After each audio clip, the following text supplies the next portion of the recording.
12 bikers stopped for a little girl selling $5 watches on the side of the road, but when they found out why she was there, what they did next left an entire town in tears. Bikers stopped for a little girl selling her watches. What happened next will make you cry. The highway diner in rural Texas was almost empty that cold Sunday afternoon. Engines roared as 12 bikers pulled into the gravel parking lot.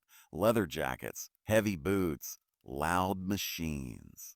Loud machines. People inside turned their heads, whispering like they always did. But across the road, standing near a broken wooden fence, was a little girl no older than 9. She wasn't asking for money. She wasn't crying. She was quietly holding up a small cardboard sign. A handmade watches, $5 for my mom. Her name was Emily. On a folding table in front of her were tiny handmade bracelets made from string, beads, and pieces of old watch faces. They weren't perfect. Some were uneven. Some looked fragile. But every single one had care stitched into it. Most cars passed without slowing down. Until one biker noticed her. His name was Mike, 6'4", beard, tattoos crawling up his arms. The kind of man strangers cross the street to avoid.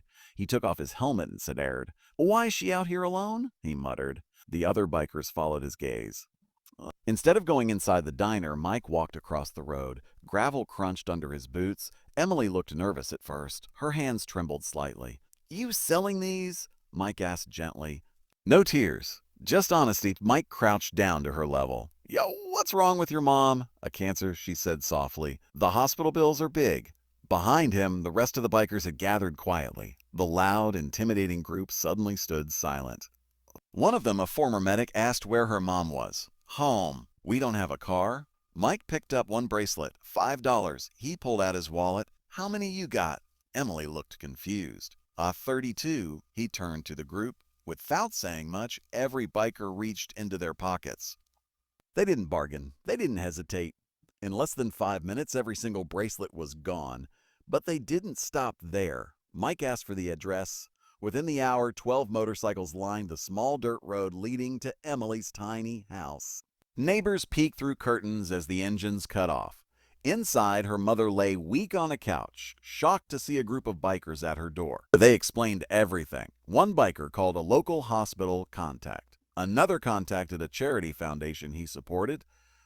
The former medic checked her condition. Someone else organized a community fundraiser online that night. By the end of the week, thousands of dollars had been raised. Medical appointments were scheduled. Groceries filled the kitchen. The house was repaired. But the moment that broke everyone's heart, Emily walked up to Mike before they left. "I thought people were scared of bikers," she said. Mike smiled, placing one of the bracelets back on her wrist. Some people judge by the noise," he replied. But they don't listen to the heart." The engines roared again as they rode off. But this time, the sound didn't feel loud. It felt protective. And on that quiet Texas road, a little girl learned that sometimes the toughest-looking people carry the softest hearts.